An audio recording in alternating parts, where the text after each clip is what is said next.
naik cuti nanti, setidak-tidaknya kita boleh fokus kepada tajuk-tajuk yang belum dikuasai. Okay, so selamat datang kepada semua. Jadi pada hari ini saya akan terus kepada bab 10 lah. Bab 10 untuk topik KBSM, iaitu topik yang kelima lah, topik yang kelima, keradioaktifan. Jadi bagi tajuk elektronik kita akan bincang kemudian, sebab bab elektronik ni dia lebih kepada teknikal. Teknikal tu banyak sikit. Okey. Jadi pembelajaran kita pada petang ini kita akan fokus ataupun menggunakan modul NILAB. Saya pun dah share modul tu dengan awak sebelum ni. Okay, kalau tak ada yang modul yang buku tu, tengok-tengoklah nanti Okey. Okey. Boleh ke?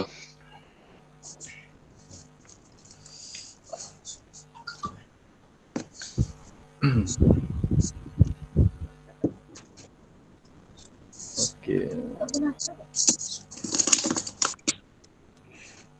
Okay, tajuk yang ke-10 adalah keradioaktifan. Semua dah nampak dia punya paparan? Nampak juga, nampak. Nampak paparan yang pertama. Cantik. Okey, fizik tingkatan 5 bab yang ke-10 iaitu keradioaktifan. Okey, ini kita akan belajar pada petang ini. Dan agak kelas petang ni lama sikit, mungkin sampai pukul 4 rasanya. Boleh. Okey, dalam bab 10 ni ada 5 subtopik yang awak kena tahu. Yang pertama adalah memahami nukleus bagi suatu atom. Yang ni saya akan ajar laju sikit sebab memahami nukleus dalam suatu atom ni dia dah berkait dengan subjek kimia. Okey, yang kedua menganalisis reputan radioaktif. Yang ketiga memahami penggunaan radioisotop. Yang keempat memahami tenaga nuklear. Dan yang kelima menyedari kepentingan pengurusan bahan radioaktif yang betul. Jadi pada petang ini kita nak fokuskan kepada nombor 1 dengan nombor 2 sahaja. Okay, inilah yang kita akan fokuskan. Dua ni. Okay.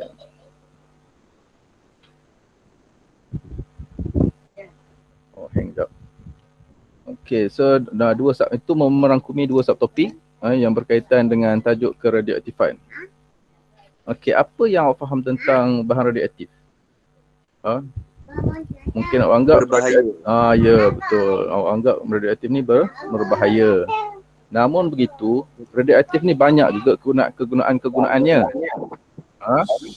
Dan kita akan bincang berkaitan dengan penggunaan bahan radioaktif ni dalam yang ketiga, memahami penggunaan radioisotop. Dalam radioisotop tu banyak kegunaan dia. Salah satu kegunaan bahan radioaktif ni adalah contoh, awak tahu untuk kes-kes kanser kan, nak bunuh kanser, kita akan ada menggunakan radioisotop untuk membunuh sel-sel kanser yang aktif. Dan juga banyak juga kegunaan-kegunaan lain, contoh dalam bidang perindustrian. Bidang perindustrian contohnya awak beli air lah, beli air dekat mana-mana kedai, air dalam tin, air dalam kotak, isi padu air dalam tin, dalam kotak, dalam botol tu sama. Bagaimana dia buat, beli kertas ketebalan dia sama, semuanya adalah datangnya daripada aplikasi ataupun penggunaan radioisotop. Itu kita akan bincang dalam kelas akan datang. So pada hari ini saya nak fokuskan kepada 2 sahaja, memahami nukleus dan juga menganalisis reputan radioaktif. Okey, ini peta konsep untuk tajuk keradioaktifan. Seperti mana saya maklumkan tadi, kita ada 5 subtopik. Yang pertama adalah nukleus atom. Ini nak memahami komposisi nukleus. Okey, yang panjang nanti kita nak bincang yang kat sini lah, pereputan radioaktif. Ini agak lama sikit. So ini harap semua boleh bersabarlah ataupun kekal untuk memahami berkaitan dengan pereputan radioaktif. Sebab yang ni dia agak panjang dan juga dia sangat penting lah, berbanding yang lain-lain tu. Okey, kemudian kita belajar radioisotop. Radioisotop ni aplikasi lah, aplikasi contoh yang cakap tadi lah. Salah satu aplikasinya dalam bidang perubatan ada, dalam bidang pendastrian, dalam bidang penanaman pun ada menggunakan radioisotop. Okey, tenaga nuklear.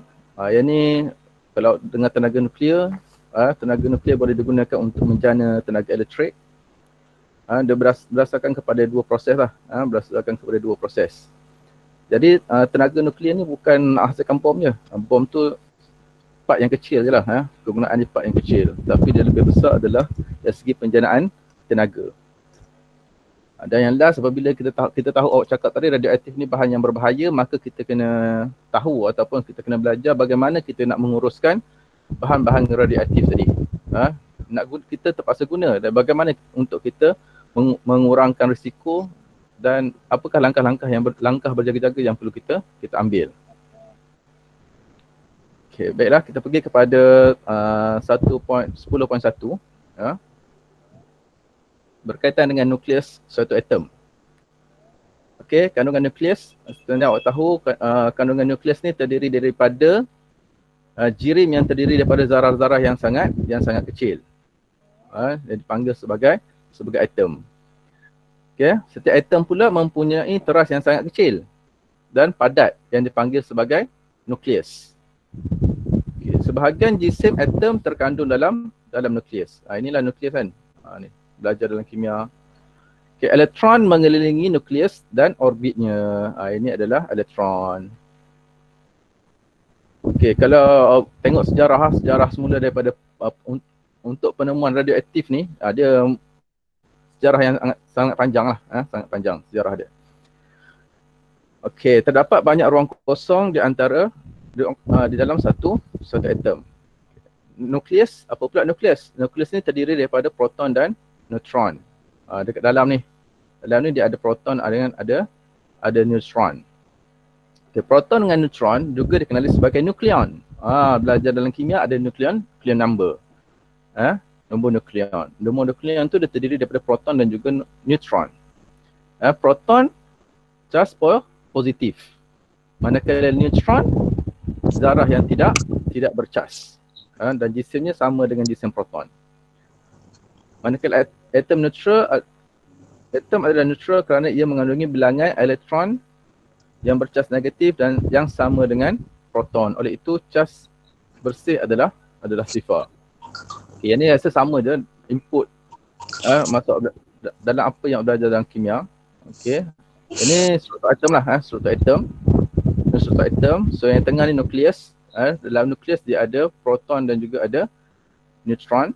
Okey, yang mengelilingi proton dengan nukleon ataupun yang mengelilingi nukleus adalah elektron.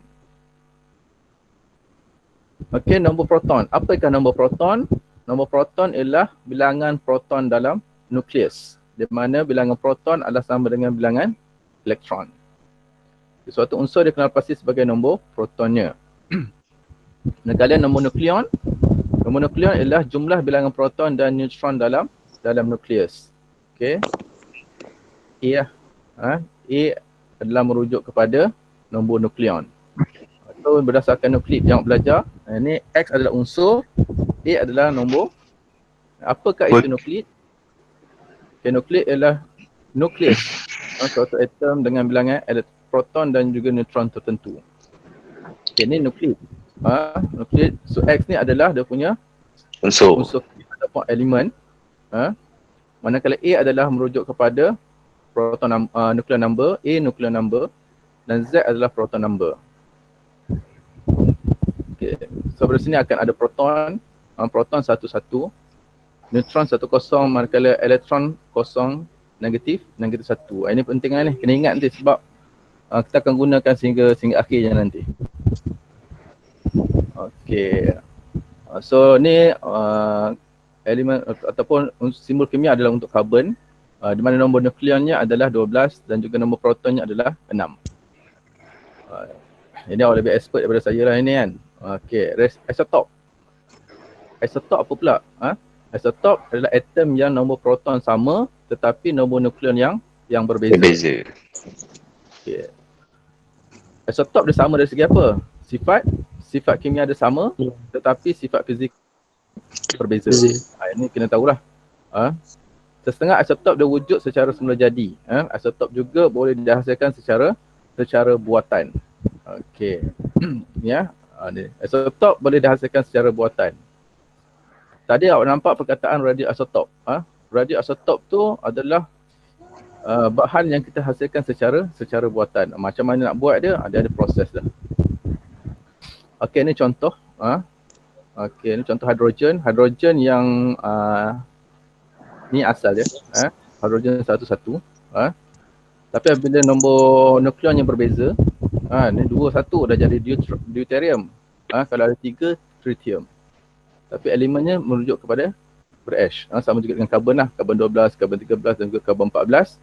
Nama-nama ni belakang ni dia disebabkan oleh perbezaan pada nombor nukleon. Okey. Simple. Senang je lah. Yang berkaitan dengan nucleus suatu atom. Kat sini awak kena tahu apa yang ada dalam satu atom tu. Ingat apa maksud proton number, apa maksud nucleon number. Itu sahajalah. Okey. Okey, sekarang menerangkan komposisi. Jisim terdiri daripada zarah halus yang dikenali sebagai apa? Ini ada dalam modul awak. Okey.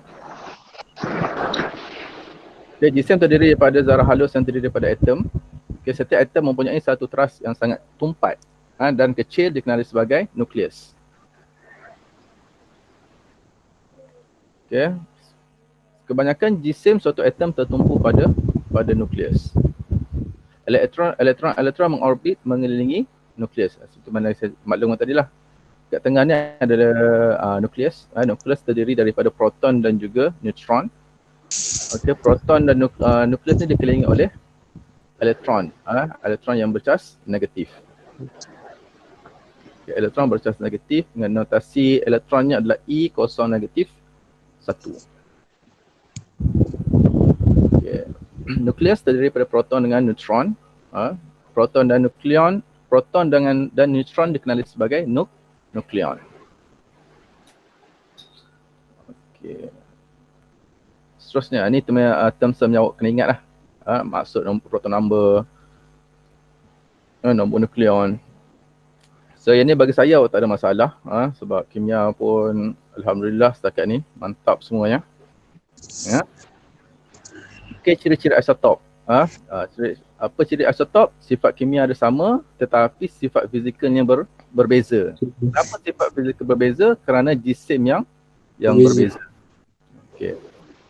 Setengah isotop dia wujud secara semula jadi, namun ada juga isotop yang boleh dihasilkan secara buatan. Okey, nombor proton. Proton 6. Karbon 14. Karbon 14. Okey, karbon 14 maksudnya nombor proton je berapa? Nombor proton kita tengok yang bawah. Bawah. Nombor proton lihat yang proton kita tengok yang bawah lah. Yang atas ni nombor nukleon. Lepas tu nak tahu dia punya bilangan neutron. Tolak. Tolak proton. Atas tolak bawah. Nukleon number tolak proton akan dapat nukleon, neutron number. Okey, dah habis. 5.1. Wah, alhamdulillah.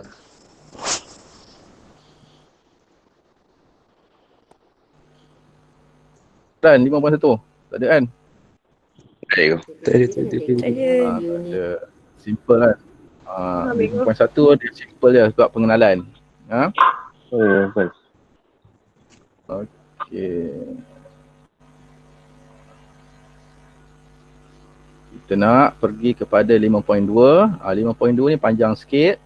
Okey. Kalau tak ada apa-apa pun depan awak tu, catatlah apa yang saya cakap. Mana tahu kan tiba-tiba keluar pula dalam exam. Lama dah, lama tak keluar ni. Yang awal-awal ni lah, yang ujung-ujung tu dah keluar dah. Yang separuh hayat semua ni perlukan kepada lebih kepada kefahaman. Okay, ada 99 orang yang telah sertai kita pada petang ini.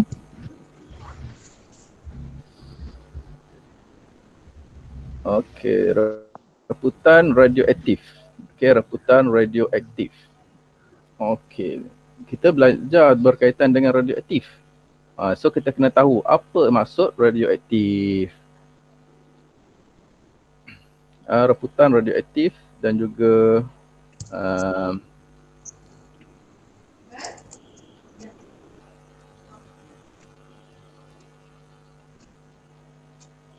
keradioaktifan. Apakah yang dimaksudkan dengan keradioaktifan? Keradioaktifan ialah penyusutan secara spontan. Penyusutan secara spontan. Dia berlaku secara spontan.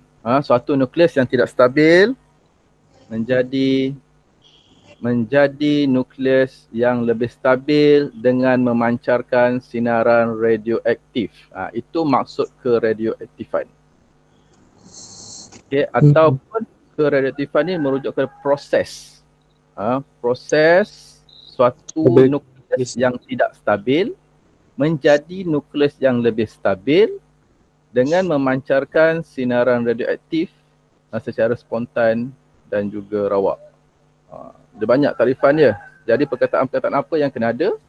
Perkataannya ialah merupakan kepada nukleus yang tidak stabil menjadi lebih stabil secara spontan dan juga rawak, secara spontan.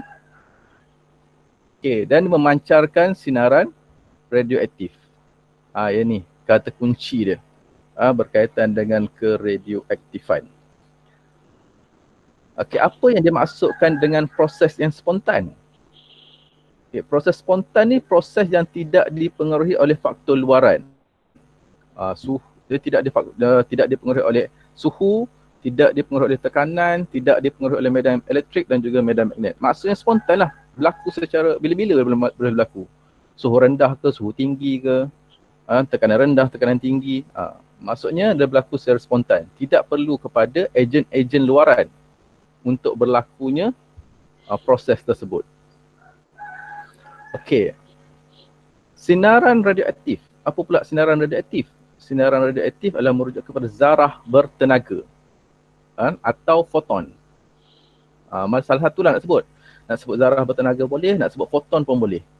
Kalau dengan foton tu adalah zarah bertenaga. Yang terdiri daripada apa ni? Dia terdiri daripada zarah alfa, zarah beta dan juga sinar gamma. Sinaran radioaktif tu dia akan memancarkan 3 zarah bertenaga yang kita kenalinya sebagai zarah alfa, zarah beta dan juga sinar gamma. Alfa dengan beta zarah, gamma sinar. Itu istilah yang kena betul lah. Kalau salah sebut, salah tulis salah. Apa itu reputan radioaktif lah? Reputan radioaktif ialah proses perubahan suatu nukleus yang tidak stabil. Sama juga, ada perkataan dia tidak stabil menjadi nukleus yang stabil dengan pemancaran sinar radioaktif. Apa yang tak ada kat dalam takrifan ni? Dalam takrifan reputan radioaktif, perkataan yang tiada adalah secara spontan. Yang tak ada. Yang lain semua sama. Itu beza. Yang penting awak tahu apabila keradioaktifan dia secara spontan.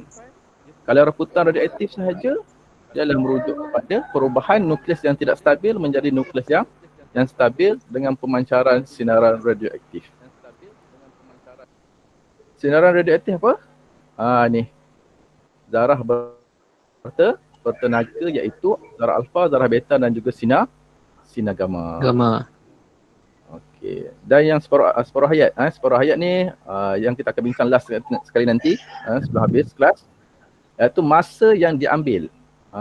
Setengah hayat ni merujuk kepada masa. Yang diambil untuk kereaktifan berkurang menjadi separuh. Namanya setengah. Hayat ni masa lah. Hayat ni masa. Setengah ni separuh. Masa separuh untuk dia berkurang separuh daripada keradioaktifan asal dia. Tak apa. Sekarang nampak term-term dapatkan dia punya yang saya garis-garis yang saya kurung-kurungkan tu lah. Kalau ada modul bersama awak, Samalah boleh kurung-kurungkan. Okey, jadi sekarang ni kita dah tengok tadi sinaran radioaktif kan, ada 3 zarah bertenaga yang dipancarkan, iaitu alfa, beta dan juga gamma. Jadi kita nak tengok apakah ciri-ciri yang ada pada ketiga-tiga zarah bertenaga ni ataupun ciri-ciri yang ada pada sinaran radioaktif. Yang ni kalau adik awak sekarang ni form 4, awak boleh tanya dia orang ni sebenarnya. Sebab dia orang dah belajar masa PT3. Ada satu topik berkaitan dengan radioaktif. Okey, kita tengok apakah ciri-ciri ataupun perbandingan 3 jenis sinaran radioaktif. Okey. Perbandingan ataupun ciri-ciri ketiga-tiga sinar gamma ni sangat penting. Dalam bab keradioaktifan ni. Awak kena ingatlah salah satu, bukan ingat salah satu, semua ni kena ingat. Ada banyak. Sebab ciri inilah yang akan menentukan kesesuaiannya apabila kita nak gunakan dalam bidang ataupun dalam aplikasi. Soalan aplikasi dia akan banyak merujuk kepada sifat-sifat bagi ketiga-tiga sinaran radioaktif. Okey, kita tengok, kita comparekan terus. Pertama dari segi sifat. Sifat semula jadi alfa adalah nukleus helium. Okey. Soalan tanya apakah zarah alfa? Soalan tanya apakah zarah alfa? Jawapannya adalah zarah alfa ialah nukleus helium. Itu jawapan dia. Ataupun awak boleh jawab zarah alfa ialah helium-42. Soalan kan, kadang-kadang soalan tanya, soalan definisi ni dia macam-macam. Yang kita tak jangka. Boleh tanya apakah yang maksudkan dengan zarah alfa? So jawapan zarah alfa ialah nukleus helium. Manakala zarah beta adalah elektron berkelajuan tinggi. Ataupun dia merujuk kepada elektron sahaja. Beta, apa maksud beta? Beta ialah elektron berkelajuan tinggi. Atau boleh awak tulis dia ni, dia punya simbol ni E0-1 adalah merujuk kepada beta. Okay, manakala gamma ni dia adalah gelombang elektromagnet. Pernah jumpa gamma kan? Masa kita belajar bab gelombang dalam susunan elektromagnet, sinar gamma. Di sinar gamma itu dia mempunyai panjang gelombang yang kecil dan juga tenaga yang frekuensi yang tinggi. Frekuensi tinggi, panjang gelombang yang pendek. So sinar gamma dia berada dalam gelombang elektromagnet. Okay, antara ketiga-tiga ni yang paling besar adalah zarah alfa. Jism zarah alfa paling besar. Banyak ni kan? Banyak ni senang je, macam mana nak ingat? Awak ingat satu je. Nak ingat alfa boleh, nak ingat gamma pun boleh. Sebab beta ni, kebiasaan beta ni dia ada kat tengah-tengah. Sifat dia kat tengah-tengah. Ya, contoh kat sini kita tengok jism. Jism alfa besar, jism gamma tiada. Jadi beta kat tengah-tengah lah ataupun kecil berbanding dengan alfa. Sebab apa lagi? Sebab alfa adalah positif. Alfa bercas positif. Beta bercas negatif.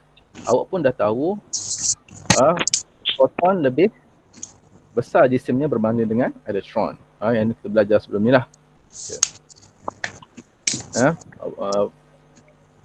Alfa bercas positif, gamma neutral. Gamma tidak bercas. Manakala beta bercas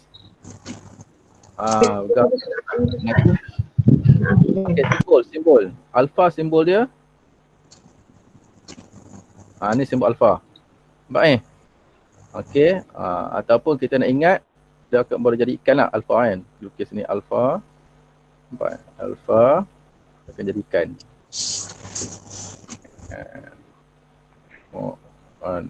Tu lah contoh kan nak ingat alfa. Okay. Padam je.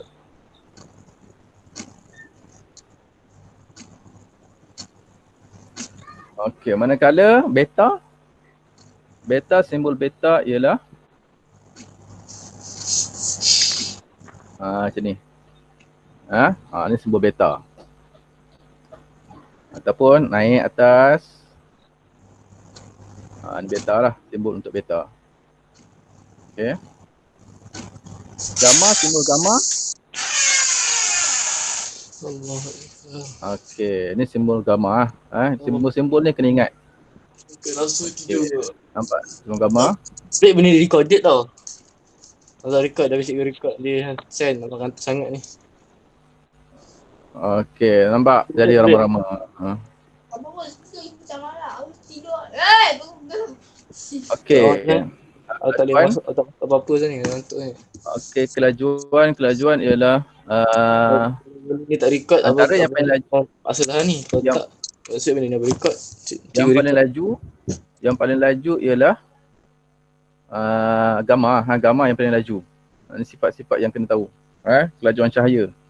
Gamma dia bergerak dengan kelajuan cahaya. Manakala yang paling perlahan kelajuannya adalah alfa. Beta ada kat tengah-tengah, antara. Okey, kuasa pengayunan. Kuasa pengayunan untuk alfa tinggi, beta sederhana, untuk gamma rendah. Kuasa penembusan dia berlawanan. Kuasa penembusan dia berlawanan dengan kuasa pengayunan. Kenapa? Nanti kita tengok penjelasan dia. Okey, untuk alfa dia boleh diberhentikan dengan sehelai kertas. Maksudnya sinar atau zarah alfa. So zarah alfa ni jisimnya besar. Jadi apabila jisim besar, kita letakkan dengan kertas, dia dah boleh nak pass through lah. Dia tidak boleh nak merentasi kertas tersebut. Jadi ada kertas, bacaan ataupun sinaran bagi zarah alfa kita dah tak boleh nak baca. Manakala untuk sinaran beta, kita boleh stopkan dia punya sinaran ataupun pancaran tu dengan menggunakan aluminium. Tapi untuk gamma kita perlukan satu blok yang plumber yang tebal ataupun konkrit. Konkrit yang tebal. Baru kita boleh stopkan dia punya pancaran sinar gamma. Okay, ni runut. Runut ni maksudnya dia punya motion lah. Motion ataupun gerakan bagi ketiga-tiga zarah tadi. Okey, ni runut ni atau bentuk gerakan zarah ni kita boleh lihat menggunakan cloud chamber, kebuk awan. Kebuk awan kita boleh gunakan lah untuk melihat pergerakan bagi ketiga-tiga ni. Cuma bezanya kat sini yang kalau kita buat pun kita akan nampak hanya untuk alfa. Yang lain ni kita susah nak nampak lah. Beta dengan gamma kita susah nak nampak. Okey, kesan pengayunan tadi kita nak tengok kesan pengayunan. Kesan pengayunan atau menghasilkan ion positif dengan ion negatif. Mengayon lah. So udara di sekeliling ataupun molekul-molekul di sekeliling bahan radioaktif tadi dia boleh mengayon. So mana yang lebih cepat mengayon? Antara ketiga-tiga sinaran tadi, yang paling cepat mengayon adalah alfa. Alfa yang paling cepat mengayon. Dia akan menghasilkan ion positif dengan ion negatif. Okay, alfa dia tumpat, runut dia lurus. Tengok kat sini tadilah. Runut dia lurus je runut dia. Sebab dia tumpat kerana jisim yang besar. Zarah alfa mempunyai jisim dan momentum yang besar, maka ia tidak mudah terpesong. Ini sebab tadi. Kenapa runutnya lurus? Sebab dia jisimnya besar. Zarah alfa pula menghasilkan banyak pasangan ion dalam medium. Okey, ion ni dia kalau cepat mengayon pun sebenarnya dia boleh, kalau masuk dalam badan kalau masuk dalam badan kita gunakan alfa, sebenarnya dia boleh merosakkan sel-sel lah. Sel-sel yang baik itu dia boleh rosakkan. Okey, beta. Okey, zarah beta sangat laju, mempunyai runut yang nipis dan lurus. Dia dah bergerak dah laju, dan runutnya nipis. Kalau untuk alfa kita nampak runutnya tebal. Dia tebal lah. Double kan, nampak tebal sikit. Tapi untuk beta kita akan nampak lebih halus daripada garis yang dihasilkan oleh alfa. Ini alfa, ini beta. Ini lurus dan tebal, ini nampak dia lebih nipis. Yang ni untuk gamma, dia akan nampak lebih halus dan tidak sekata lah, garisannya tidak sekata. Okey, zarah beta lebih perlahan, mempunyai runut yang pendek, lebih tempat melengkung secara rawak. Okey, manakala untuk gamma tidak menghasilkan runut yang tebal dan tidak jelas. berterusan kerana kuasa pengayunan yang paling rendah. Dia lambat dia nak mengayunkan udara tu. Nanti awak boleh tengok, buka YouTube, awak search the cloud chamber. Cloud chamber awak search. Dia ada kaedah untuk melakukan untuk buat cloud chamber tu. Okey, kuasa penembusan. Okey, seperti mana kita tahu tadi, kesan pengayunan dengan kuasa penembusan ni dia berlawanan. Kalau pengayunan tinggi, jadi kuasa penembusan akan jadi rendah. Okey, sinaran radioaktif yang mempunyai pengayunan yang paling tinggi akan mempunyai kesan penembusan yang paling rendah. Ini dah nyata kat sini. Okey. Kenapa? Kerana sinaran radioaktif akan kehilangan sebahagian tenaga setiap kali pasangan ion dihasilkan. Pengayunan tinggi maksudnya dia cepat untuk menghasilkan ion yang menghasilkan ion lah. Jadi masa dia mengayonkan tu, dia akan menggunakan tenaga. Jadi apabila banyak pengayunan, maka tenaga yang digunakan akan lebih besar. Dan apabila tenaga besar digunakan untuk mengayon, jadi tenaga tu berkurang untuk dia menembus. Okay. Zarah alfa kehilangan tenaga yang sangat cepat semasa bergerak melalui medium. Oleh itu, zarah alfa mempunyai kuasa penembusan yang paling rendah. So kalau ada 3 ni, ada selai kertas, aluminium dengan plumbum. Alfa tadi kita dapat lihat, alfa ni letak kertas pun dia dah tak boleh nak tembus. Kerana kuasa penembusan zarah alfa sangat rendah. Okey, kenapa dia rendah? Kerana tenaganya berkurang. Tenaga berkurang adalah disebabkan digunakan untuk pengayunan. Okey, interaksi dengan medan elektrik. Okey, untuk medan elektrik, kepesongan zarah beta lebih besar daripada zarah alfa kerana jisim beta lebih kecil daripada jisim alfa.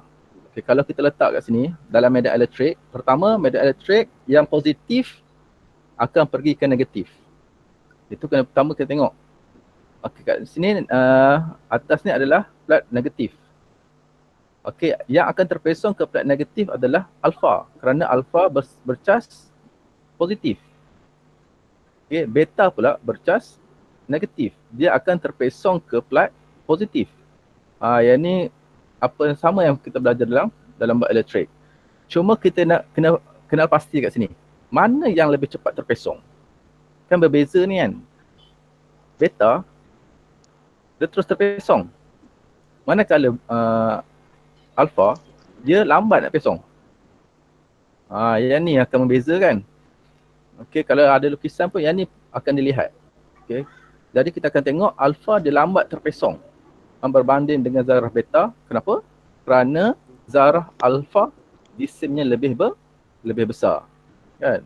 Macam ni lah kalau kita belajar inersia kan. Belajar inersia, objek yang berjisim besar dia susah untuk dia berhentikan.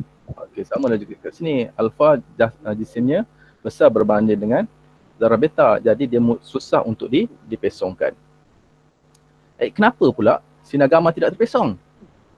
Kerana sinar gamma neutral. Dia tak bercas. Jadi kalau tak bercas dia tidak akan terpesong. Yang terpesong ni adalah kita merujuk kepada zarah yang bercas sahaja. Okay, begitu juga dalam medan magnet. Okey, dalam medan magnet, zarah alfa dengan zarah beta dia akan terpesong. Okey, macam mana kita nak tahu dia pesong ke kiri atau ke kanan? Kita gunakan petua tangan kiri Fleming. Okey. Gunakan petua tangan kiri Fleming. Okey, guna petua tangan kiri. Tangan kiri Fleming. Okay, kita nak tentukan. Okey. Yang mana kita nak tentu, nak tengok beta ke nak tengok alfa? Kita rujuk kepada beta. Kita rujuk kepada beta. Sebab apa kita rujuk kepada beta? Sebab beta adalah negatif. Kan? So kita bertentangan lah. Petua tangan kiri Fleming kan? Petua tangan kiri Fleming. Okay, saya tunjuk kat sini sikit. Okay. Sekarang utara Ni NS. NS medan magnet. Medan magnet jari mana? Jari telunjuk kan? Jari telunjuk. Okay, jari telunjuk masukkan ke dalam awak punya jari telunjuk F. Magnetic biah magnetic field. Okay, medan magnet ke dalam. Okay, kemudian kita cari arus. Arus yang bertentangan dengan beta. Okay, arus sekarang ni beta ke atas. Beta ke atas, arusnya ke bawah. Okay, arus. Okay. Okay, jadi kalau letakkan ibu petua tangan kiri Fleming, ni jari telunjuk. Okay, kemudian arus jari hantu ke bawah. Lepas tu awak akan tengok awak punya ibu jari awak kat sini. Ini awak punya F. Okey, jadi betul tak beta bergerak ke sebelah kanan? Betul Okey, ulang ambil ibu jari awak. Okey, awak guna sekarang ibu jari awak tu tunjuklah kat awak punya skrin lah. Skrin telefon ke, skrin laptop awak tunjuk skrin. Ibu jari telunjuk. Tunjuk, kan? Kemudian arus I. I ni kita tengok beta. Beta ni negatif. Beta negatif. Dia pergi positif. Tak boleh. Kita nak arus mesti bergerak daripada positif ke negatif. Arus bergerak daripada positif ke negatif. Jadi dia bergerak pada arah yang bertentangan. So I ke bawah.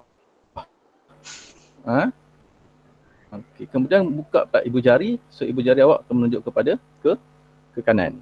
Itulah pesongan untuk beta. Beta akan bergerak ke kanan.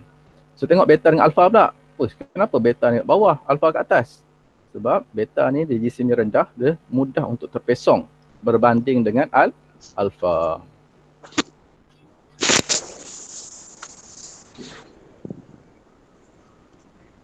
Sampai ke situ ada soalan?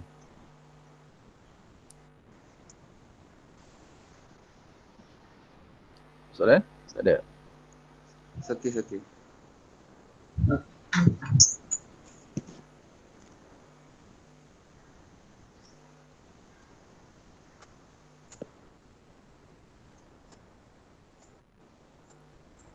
Ada soalan tak? Tak soalan? Sorry. Okay. Okay.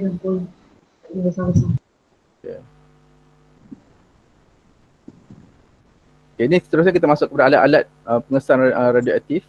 Okey. Ni ada 5 alat yang digunakan untuk mengesan radioaktif. Okey. Ini awak baca dulu. Yang paling selalu kita gunakan adalah tiup gaga mula. Yang ni. Ni kena tak ingat dah ada punya function ni. Macam mana dia berfungsi. Okey, tiup GM ni kita gaga mula tiup ataupun mudah. Kadang-kadang kita susah nak kira nak eja ni gaga mula. Gaga mula tu susah kita nak eja. Jadi awak boleh just tulis tiup GM. Tiup GM.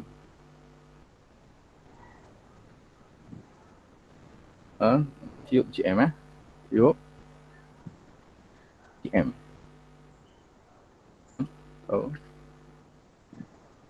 GM. Okay. Dalam exam pun boleh buat macam ni. Tak ada masalah kita takut calon tersalah eja.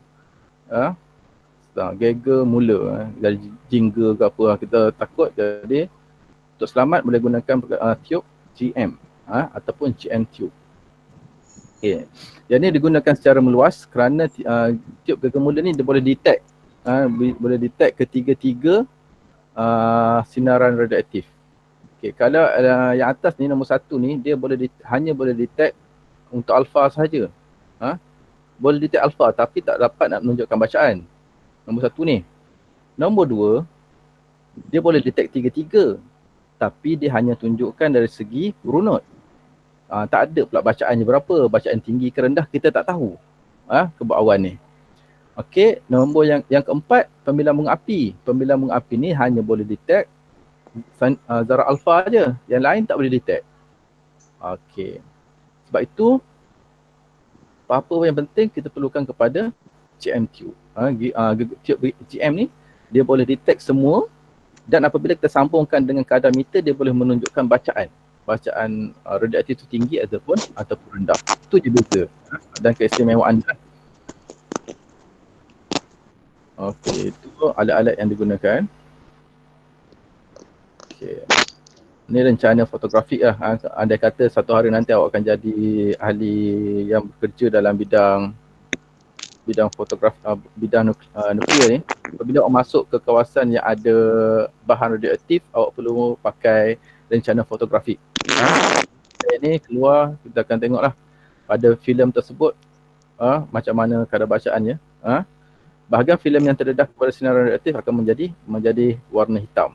Kalau hitam kan maksudnya terlampau banyak kepada sinaran radioaktif. Okey. Kita tengok radioaktif kan banyak. Awak jangan risau, awak jangan apa?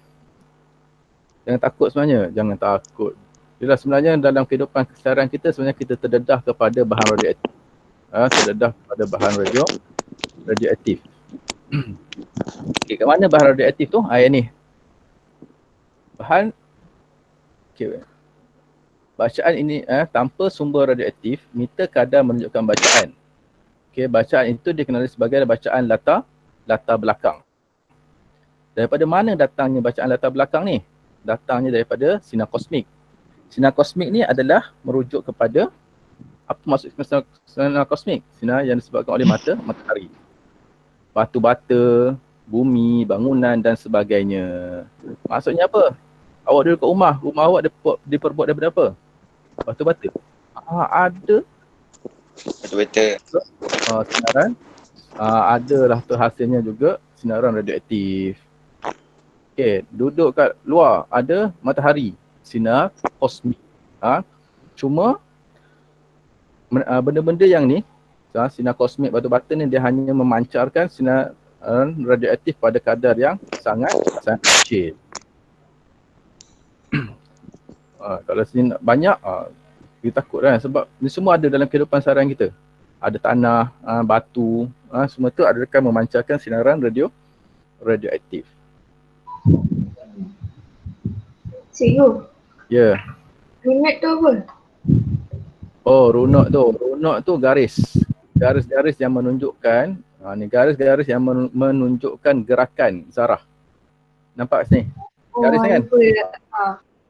Ni adalah runut. Kalau untuk alfa kita nampak runut dia lurus dan tebal. Kalau untuk beta kita nampak dia bengkok sikit dan garisannya akan halus. Patutlah cikgu kata tadi nak tahu runut tu guna kebuk awan kan? Ya, dia guna kebuk awan. Kebuk awan ni dia, kita kat Makmal kita susah sikit nak buat sebab kita berada dekat Batu Kikir, nak dapatkan ais kering tu. Ais kering tu susah nak cari. Nanti awak tengok ada proses dia. Garis pancaran dia. Ni garis pancaran dia. Gerakan elektron lah, gerakan zarah tu. Pancaran lah. Betul lah, pancaran lah, mancarkan. Tapi kan dia, ni tempat yang pentak ni sumber. Sumber radioaktif yang kita letak. Ini sumber. Kat sebelah sini awak kena letakkan lampu. Eksperimen ni kena buat dalam keadaan gelap. Eksperimen ni kena letak gelap. Sini sumber. Sini letak lampu. Torchlight. Letak torchlight. Letak kat tepi. Awak tengok dekat atas. Mata awak kat atas. Perlukan kepada ketabaran yang sangat tinggi lah. Sebab pancarannya bukan banyak. Kadang sekejap je. Okay. Ini dia punya level dia. Ini ke bawah kan. Ke bawah. So bawah ni ada span. Lepas tu ada ais kering. Ais kering dry ice. Dry ice ni dia bahaya. Ni kalau awak jumpa dry ice, awak tak boleh pegang secara direct. Sebab suhu dia sangat rendah. Dia boleh menyebabkan, kalau pegang direct tu boleh buat frost lah. Kerosakan kepada awak punya daging dan sebagainya lah. So cahaya kat sekeliling ni kita letakkan alkohol. Sekeliling kita akan alkohol lah. Alkohol tu nanti akan bertindak balas dengan pancaran tu. Ais, betul ada alkohol, dia lebih sejuk, baru kita nampak dia punya gerakan. Gerakan untuk molekul-molekul udara tu. Okey. Terus kita pergi kepada reputan radioaktif Okey. Untuk untuk alat-alat pengesan radioaktif ni, awak kena ingatlah dia punya proses-proses. Okey, macam kerajaan emas ni, elektroskop bercas ni, sepatutnya awak dah belajar semasa form 1 ataupun form 3 lah. Ini kerajaan emas ni. Ini kena ingat proses. Bagaimana dia berlaku lah.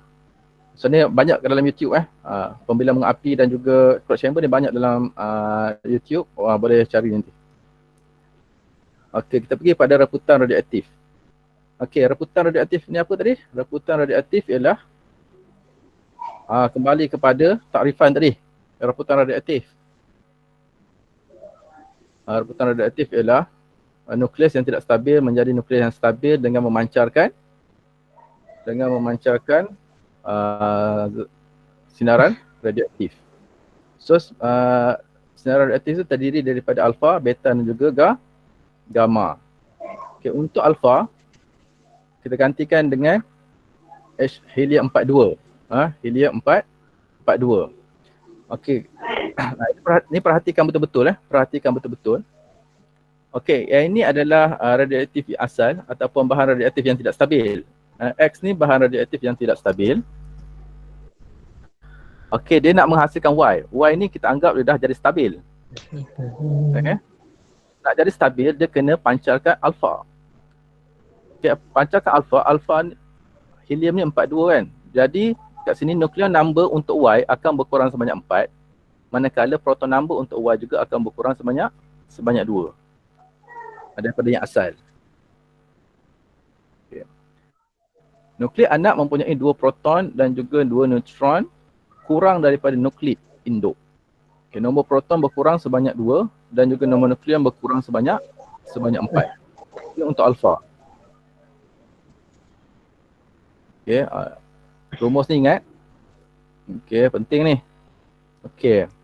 Manakala untuk beta pula, untuk beta X ini adalah isotop yang tidak stabil kan ataupun nukleus yang tidak stabil. Y lebih stabil.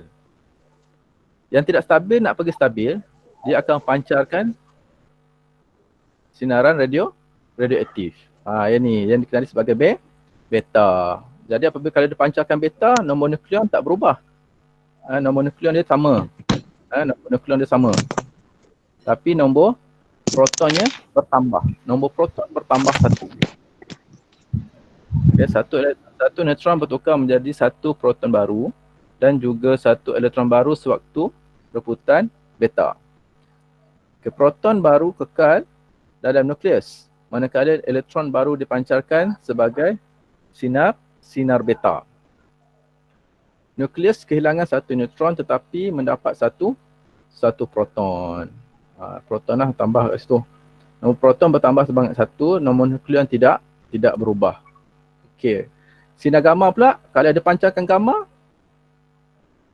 okey, dia punya proton number dan nukleon number dia tetap sama. Dia tak berubah lah sebab apa? Sebab tadilah pertama sebab gamma ni tidak bercas, lepas tu tidak berjisim. Jadi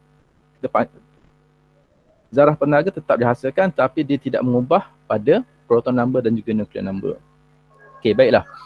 Semasa proses reputan radioaktif ni dia bukan hanya menghasilkan alfa saja, bukan hanya menghasilkan beta saja atau bukan hanya menghasilkan gamma saja. Bukan. Dia boleh memancarkan ketiga-tiga tu. Daripada X, daripada satu yang tidak aktif ni, daripada satu sumber yang ataupun nukleus yang tidak stabil, dia nak jadi stabil, dia boleh memancarkan ketiga-tiga. Ketiga tu dia boleh pancarkan. Okey, tengok contoh. Tengok contoh. Ada contoh dia. Contoh muka surat yang berikutnya. Okey, kat sini. Uranium. Kita tengok dia asalnya daripada uranium 238. Uranium 238, nuklear namanya 238. Proton namanya 92. Ini asal. Ni asal. Okey, dia nak jadi radium. Radium berapa? Nak jadi radium Ra 226.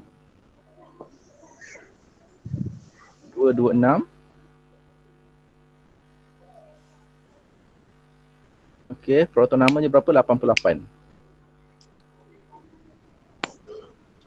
Okey, so kita tengok kat sini berapa perbezaan dia punya proton number. Nuclear number dia banyak beza kan? Daripada 238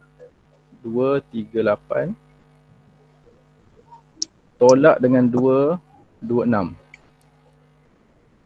Berapa beza nuclear number? 8. Betul? 8 beza nuclear number sahaja. Kalau kita tengok yang ke atas ni, kat sini dia baru 4. Beza 4 nuclear number. Tapi sekarang ni dia berbeza 12. Okey, 12. Okey. Terima kasih. Congak je. Okey, 12.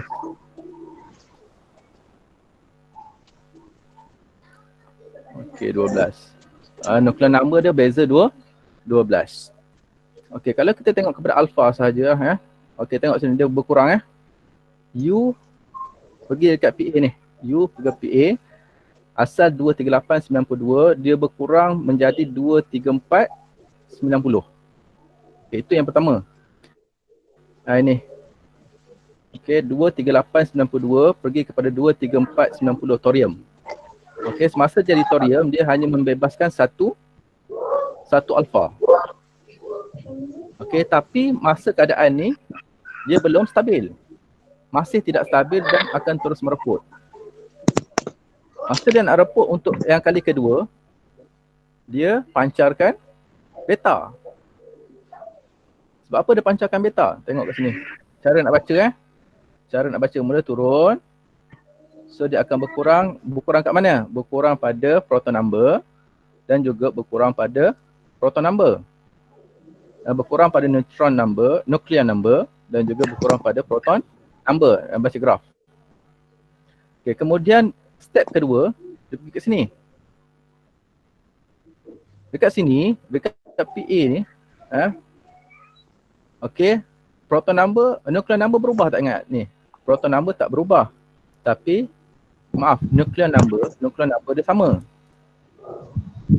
Ni garis ni nuclear number sama. Tapi proton berubah. Proton numbernya berubah, bertambah sebanyak 1. Lepas tu dia pergi pula jadi uranium 234. Proton nuclear number tetap sama tapi proton number bertambah. So kat sini apa yang berlaku? So kalau kita tengok dia punya, jika nuclear number tidak berubah, maksudnya pada waktu tersebut dia memancarkan alpha. So pada step kedua ni dia pancarkan dia pancarkan beta. Step yang ketiga dia pancarkan beta juga. Masih belum stabil. Okey, tak stabil dia pun pancarkan pula alpha. Okey, tak stabil juga, pancarkan alpha lagi. Barulah dia stabil.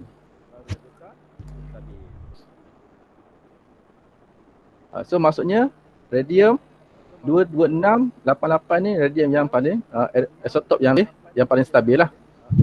Cikgu, yang rasanya dia gerak daripada satu titik ke satu titik tu kali pertama lah ni. Macam mana? Dia daripada first titik ke second titik tu baru rebutan kali pertama lah. Maksudnya pergi yang ketiga. Ni pertama. Yang pertama perebutan yang pertama dia belum stabil, dia akan buat yang seterusnya yang kedua.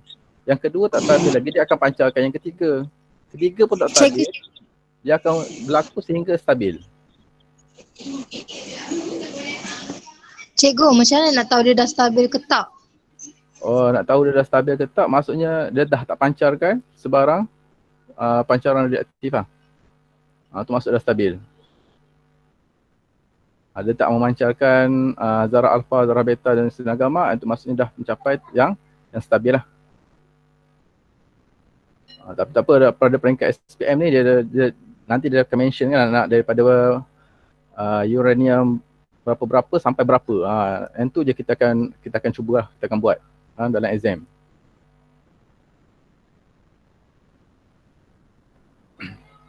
Okey, ni nak tunjukkan kepada awak bahawa dalam satu proses reputan dia boleh berlaku banyak kali lah, dan membebaskan dan dia akan memancarkan, mungkin kalau kita tengok kat sini ada berapa pancaran alfa, 3 kali pancaran alfa kan, 1, 2, 3, dan juga 2 kali membebaskan ataupun dia memancarkan zarah beta. Okey, ini cara nak baca dari segi graf, ini cara nak baca dari segi satu persatu lah, satu persatu. So siri reputan radioaktif ini menghasilkan 3 zarah alfa dan juga 2 zarah beta.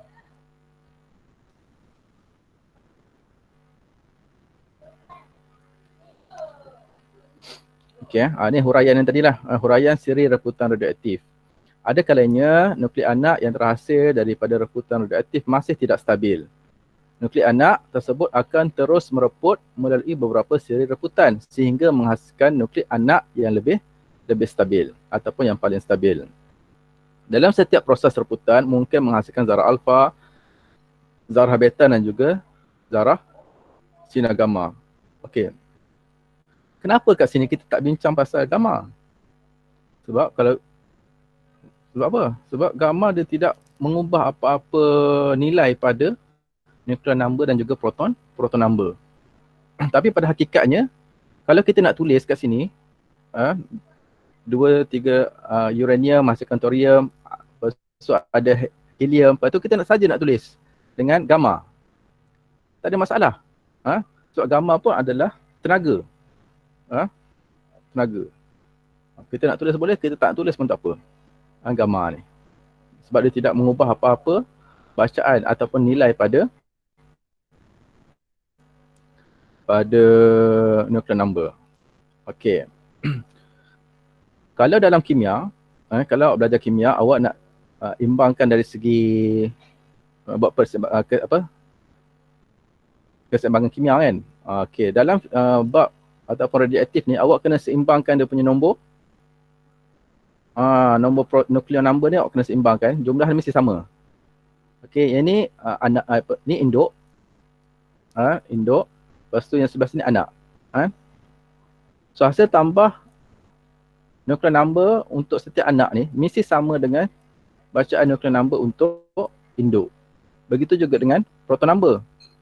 Hasil tambah proton number untuk anak mesti sama dengan induk dia. Okey, contoh kita kira kat sini 90 campur 2. 92. So sama dengan proton number untuk induk. Okey, kita tengoklah latihan. Nanti ada latihan-latihan kita tengok. Okey, contoh kat sini. Ini ada latihan. Okey.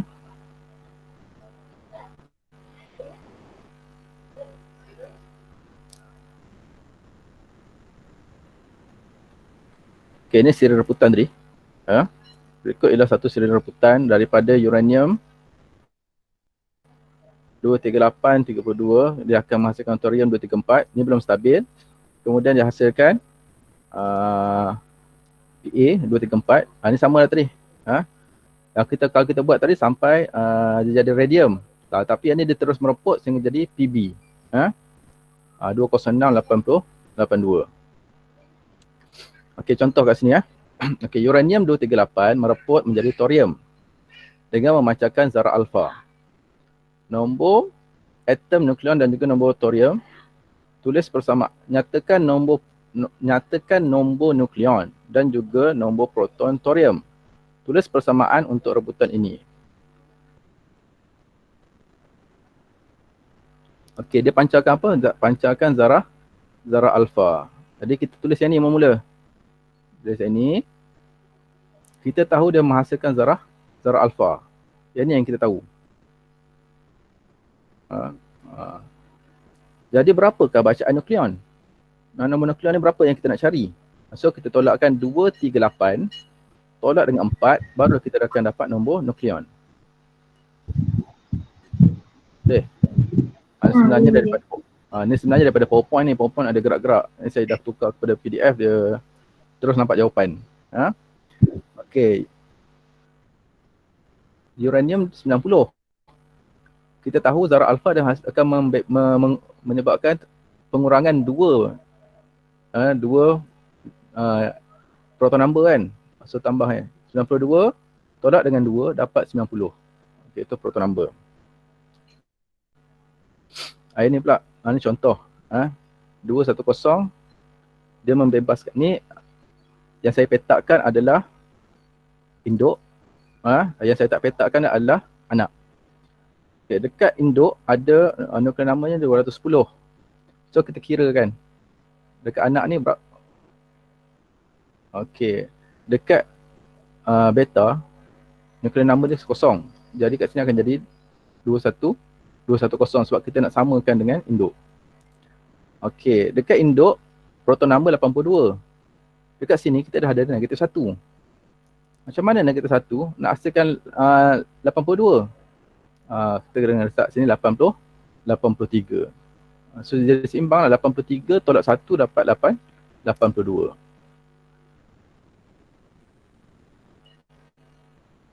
Okey, ini contoh yang lain. Ini susah sikit. Okey, thorium 234 mereput menjadi plumbum 208. Ini 232 thorium menghasilkan plumbum 208. So berapa banyak dia punya nukleon number yang berkurang.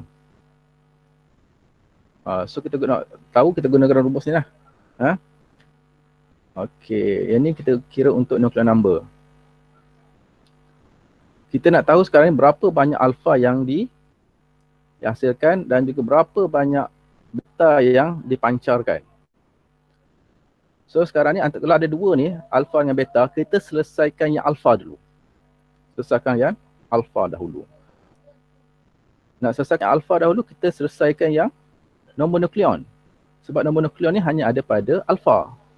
Kalau kita nak selesaikan proton number, agak susah sebab untuk beta pun dia ada proton number. Jadi kita selesaikan satu-satu. Okay, so ni ada persamaan yang kita dapat lah. Contoh 4x.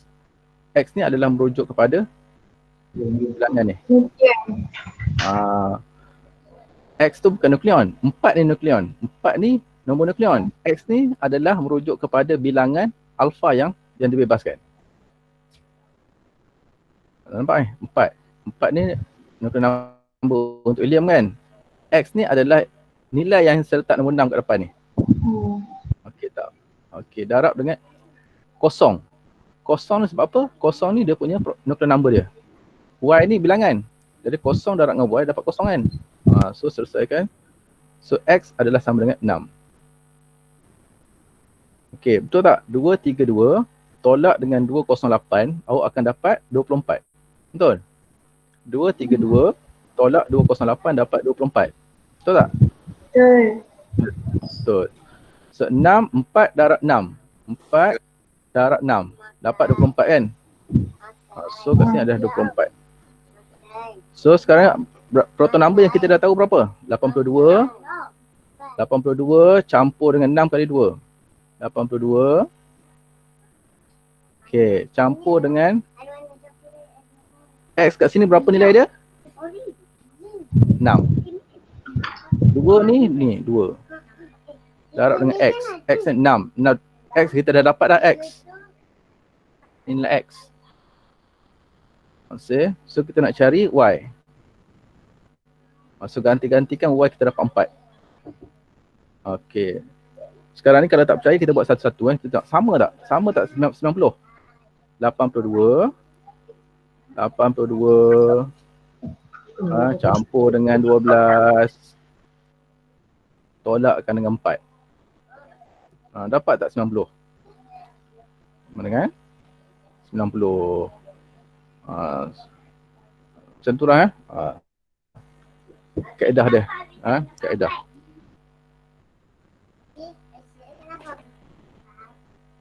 Okey, boleh kat sini. Cara kita nak tentukan berapa bilangan alfa dan juga berapa bilangan beta tanpa menggunakan graf. Kita buat keseimbangan nombor proton dan juga nombor nukleon. Senang sikitlah daripada kimia kan. Kimia nak buat persamaan dia sama kiri kanan. Akhirnya kita nak tengok dari segi nombor proton dan juga nombor nukleon sahaja, mesti seimbang. Okey, ini pun sama. Okey, nota ni saya dah sharekan dalam Google Classroom, nanti tengok semula ini. Cikgu share yang PDF ke? Saya share dua-dua, PDF saya share, lepas tu yang PowerPoint pun saya share juga. Okey. Dua-dua saya share lah. Yang PowerPoint pun memang ada animation lah. Satu-satu.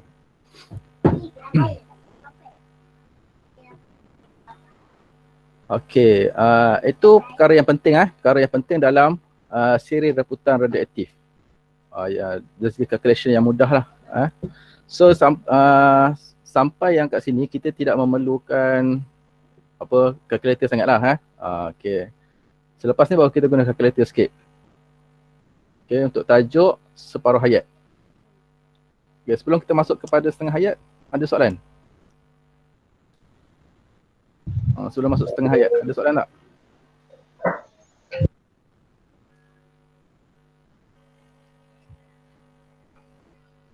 Okey, kalau tak ada, saya masuk kepada setengah hayat.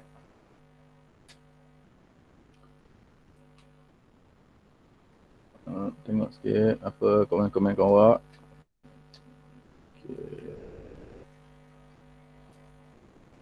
Okey, tak ada, kita pergi kepada yang seterusnya. Setengah hayat ataupun separuh hayat. Okey, huraikan setengah hayat. Apa maksud setengah hayat? Setengah hayat ialah masa yang diambil untuk aktiviti suatu bahan radioaktif berkurang menjadi separuh. Menjadi separuh. Kalau asalnya 100, separuh daripada 100, 50. Separuh daripada 50, 25. Okey. So daripada sini ke sini ada masa dia.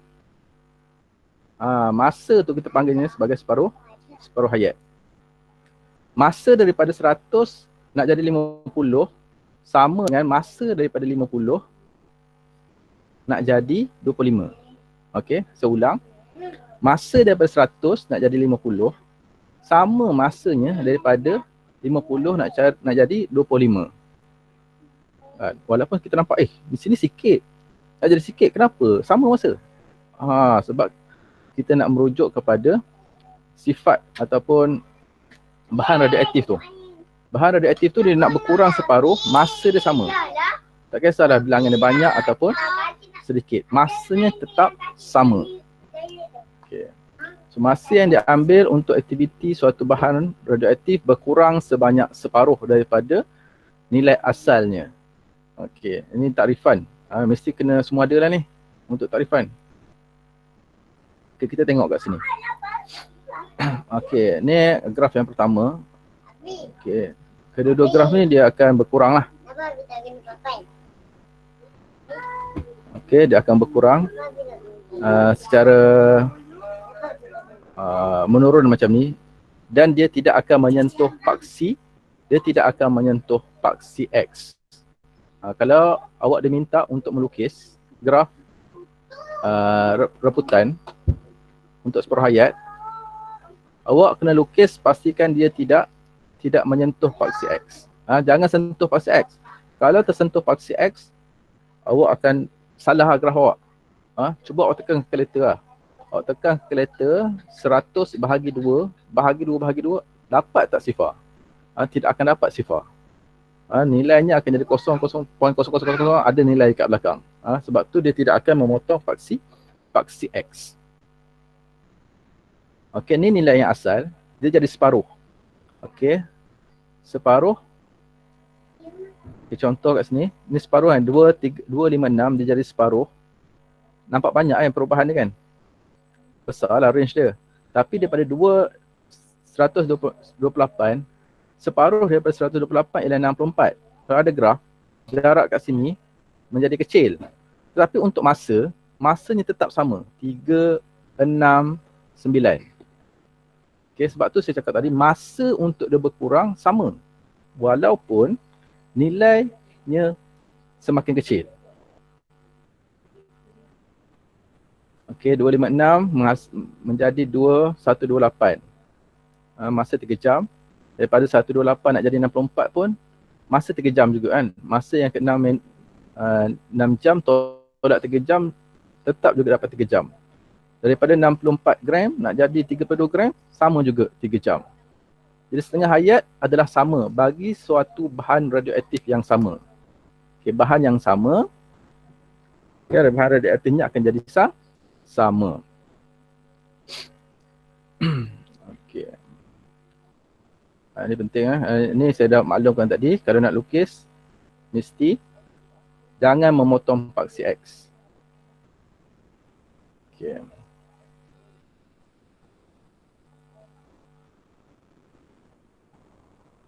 Okay, kita tengok kat sini graf raputan radioaktif, hubungan antara kadar raputan radioaktif dengan setengah hayat. Okay, kita tengok kat sini. Graf yang sama ada X dengan ada Y.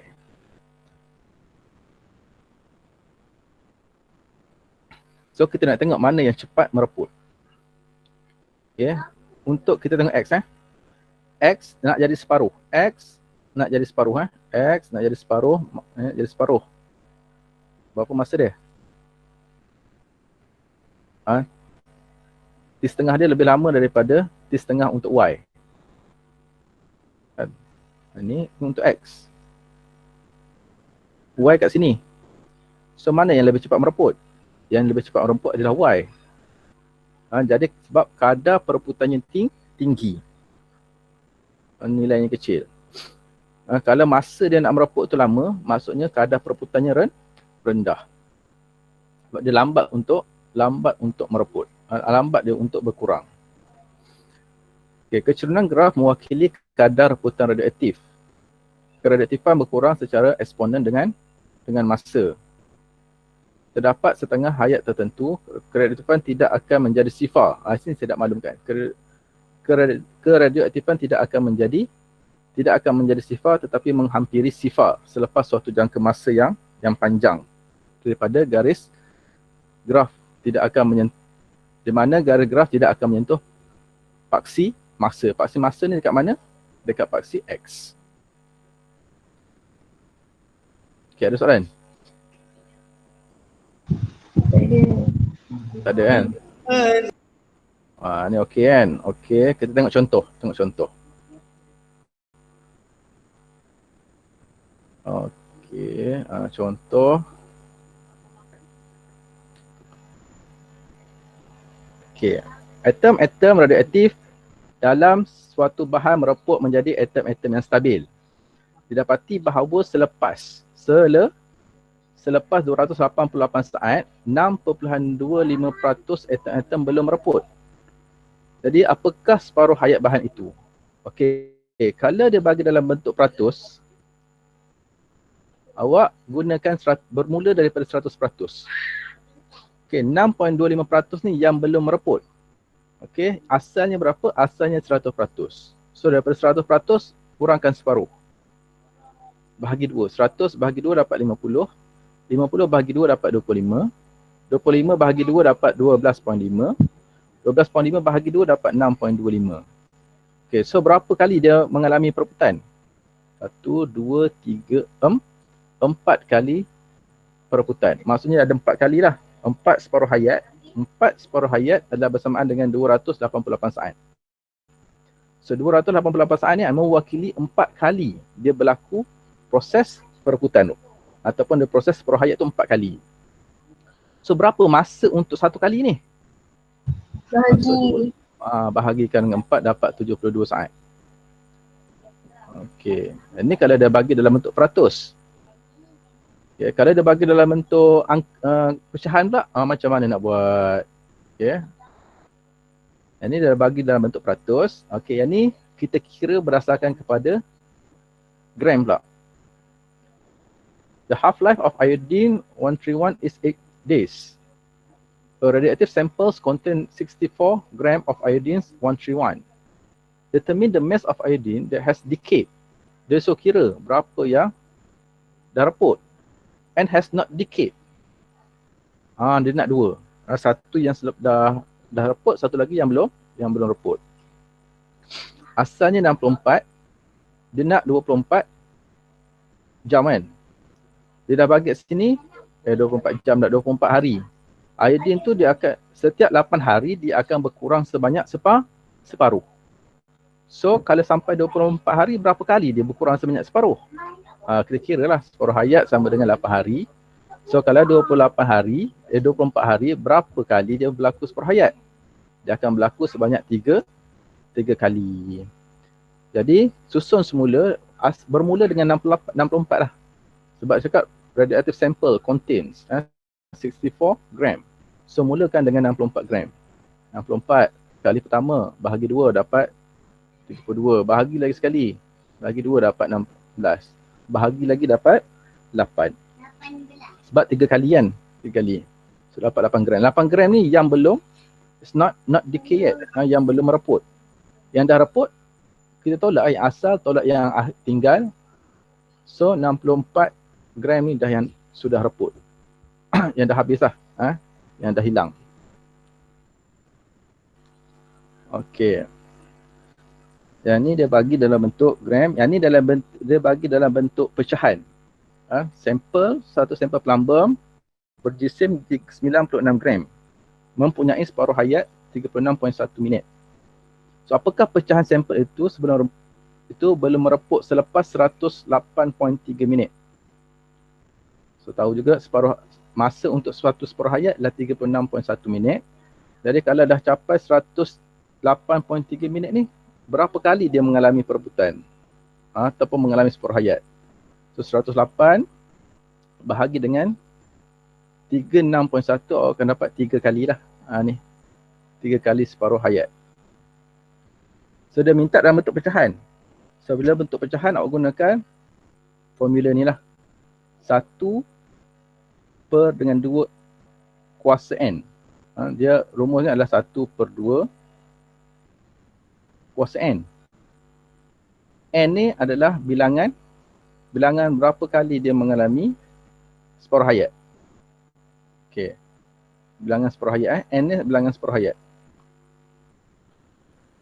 Okey, berapa kali kita dapat tadi? 3 kan? 1 per 2 kuasa 3. 3 ni separuh hayat dia. So 1 per 2 kuasa 3 dapat 1 per 8.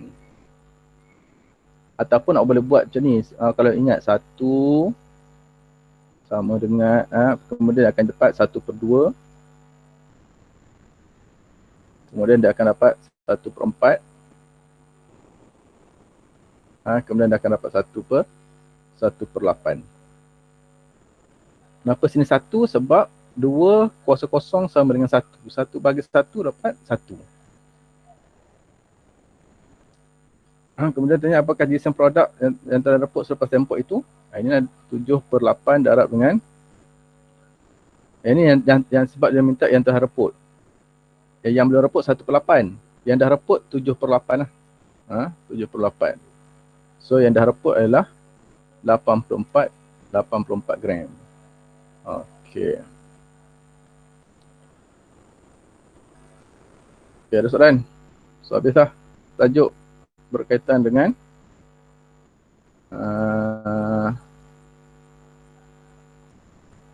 tajuk yang berkaitan ni dah habis. Ada soalan? Buka untuk soalan. Kira. Okay, kalau Faham. Kalau faham nanti awak jawab soalan yang saya dah beri dalam Google Classroom.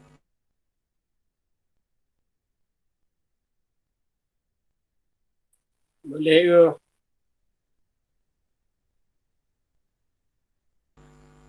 Siapa-siapa yang nak tanya soalan, saya buka. Okay. memang kena Yasmin tanya soalan memang kena buat jalan kerja anak panah tu ya. Ya, sebaik-baiknya buat anak panah untuk kita tahulah dia punya step tu. Gerakan tu kita tahu. Setiap satu step dengan step yang lain.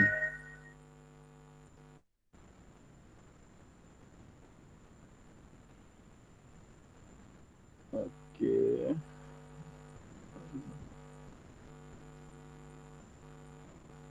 Pak, saya buka untuk soalan ni.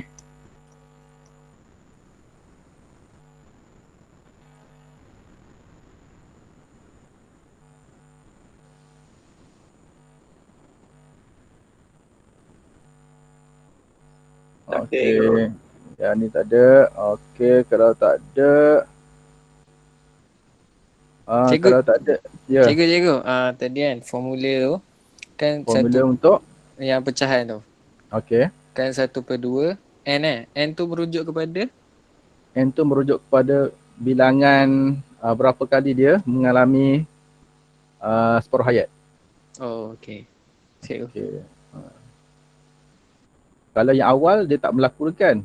Kalau yang awal tu tidak berlaku apa-apa, so N tu jadi kosong. Yang pertama berlaku dia akan jadi 1. Sebab separuh kan. Separuh yang kedua, yang pertama lah. Pertama kali. Cikgu. Okey, sama-sama.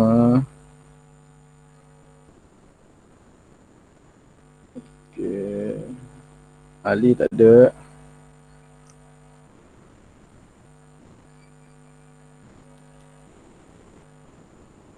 Kalau tak ada,